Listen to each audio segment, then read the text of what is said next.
Imagine a tale so old it predates virtually every story you've ever heard. This is the Epic of Gilgamesh. It was unearthed in the 19th century, a time when archaeology was just finding its footing. Among the dust and the ruins, scholars uncovered tablets inscribed with cuneiform script, the earliest form of writing known to us. These tablets told an enthralling tale, a tale of a king named Gilgamesh who ruled the city of Uruk. This wasn't just any tale, though. It was the oldest known piece of literature, predating even the tales from the Bible. The Epic of Gilgamesh is a story of friendship and the quest for immortality, a story that grapples with the very nature of human mortality. It's a story that, despite being millennia old, still resonates with us today. An epic so ancient yet so familiar it echoes through our collective storytelling heritage. In the heart of this epic, we find a story that sounds eerily familiar, a great flood that wipes out humanity. The tale of Gilgamesh brings us face to face with Utnapishtim, a character who stands as the lone survivor of a catastrophic flood. Utnapishtim, favored by the gods, was given a mission much like the one Noah would later receive in the Bible.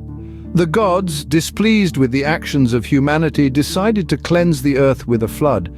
But they chose Utnapishtim and his wife to survive, to ensure the continuity of humankind. Utnapishtim was instructed to build a boat, an enormous vessel that would house not only him and his wife, but also the seeds of all living beings. With meticulous detail, the gods outlined the specifications of the boat, ensuring it would withstand the impending deluge. Utnapishtim, obedient and faithful, followed their instructions to the letter, and then the rains began. For 6 days and 6 nights the skies opened and water covered the earth. Utnapishtim and his wife, safely aboard their ark, could only watch as the world they knew was consumed by the wrath of the gods. When the tempest subsided, Utnapishtim's boat came to rest on the peak of a mountain. He released a dove to scout for dry land, but it returned unable to find a place to perch. He then sent out a swallow, and it too returned. Finally, he released a raven, which did not return, signaling that the waters had receded. In gratitude for his survival, Utnapishtim offered a sacrifice to the gods. Touched by his devotion, they granted him and his wife immortality, a gift they shared with no other mortals. A man, a boat, a flood. Sounds familiar, doesn't it? The echoes of this ancient tale resonate strongly with the biblical account of Noah's Ark. A story told thousands of years later, but with striking similarities. But that, dear listeners, is a tale for another scene. Now let's turn the pages to another ancient text, the Bible. In its pages we find a remarkably similar tale. Imagine a man, Noah, living in a time of great wickedness and immorality. He was a beacon of righteousness, standing out in a world darkened by evil. God, seeing the corruption of mankind, decided to cleanse the earth with a great flood, sparing only Noah and his family. Noah was chosen not only for his piety, but also for his obedience. God commanded Noah to construct a monumental vessel, an ark. This was not a simple task. The ark was to be of cypress wood, 300 cubits long, 50 cubits wide, and 30 cubits high. It was to have rooms, a roof, and a door on the side. But the ark was not just for Noah and his family. God instructed Noah to bring into the ark 2 of all living creatures, male and female, to keep them alive with him.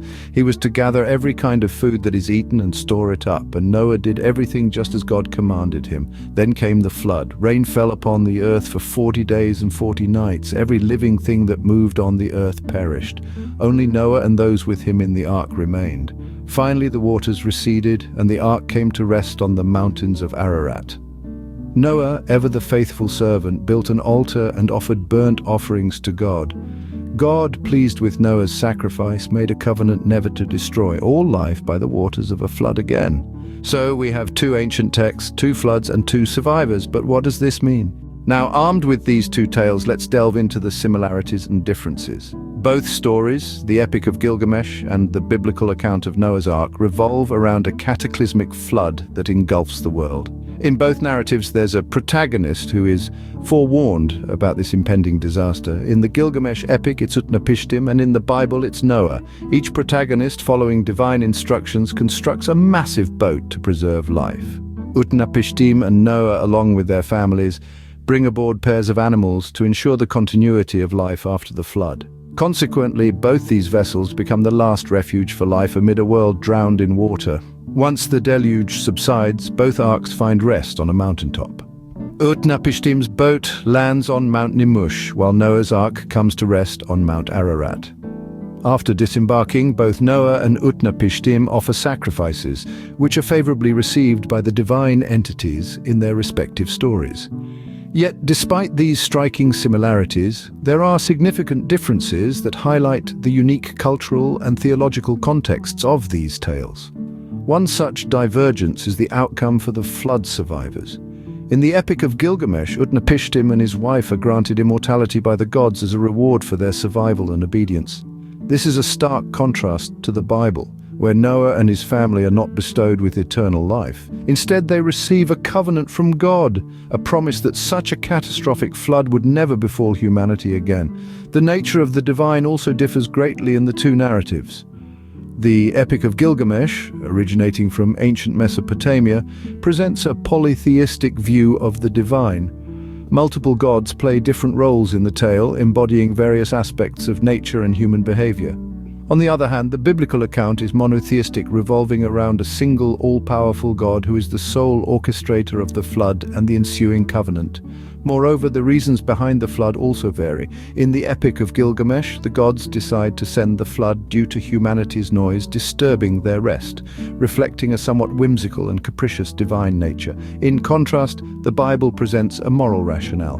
God sends the flood as a response to human wickedness and corruption, demonstrating a divine concern for morality and justice. Two stories rooted in the ancient world, yet continuing to resonate in our modern world. The Epic of Gilgamesh and the biblical account of Noah's Ark, while distinct in their cultural and theological contexts, both echo a universal human experience and fear of cataclysm, survival, and the hope of a new beginning.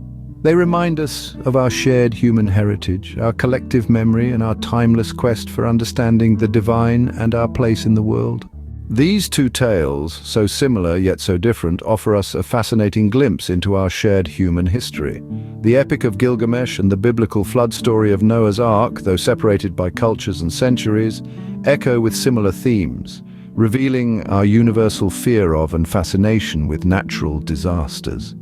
These stories are not merely tales of survival against mighty floods. They are layered narratives that delve deep into the human psyche, exploring themes of mortality, human nature, and the moral compass that guides us. They remind us of the fragility and resilience of life, the power of faith, and the strength of the human spirit. The Epic of Gilgamesh, considered the oldest epic tale in the world, holds significant cultural and historical value. It provides us with insights into ancient Mesopotamian society, their beliefs, their fears, and their understanding of the divine and the mortal worlds. The story, full of human emotions and dilemmas, is a testament to our enduring quest for immortality and the acceptance of our inevitable mortality. The biblical flood story of Noah's Ark, on the other hand, is a cornerstone of the Abrahamic faith. It's a tale of divine judgment, obedience, and redemption. It emphasizes the importance of faith, the consequences of moral decay, and the promise of a fresh start. The universal themes in these stories transcend cultural and temporal boundaries. They resonate with us centuries later as we continue to grapple with similar fears, hopes, and moral dilemmas. Stories of floods have washed through human history, reminding us of our shared past, our fears, and our hopes. The Epic of Gilgamesh and the biblical flood story are two such tales that continue to ripple through time, forever etched in our collective memory.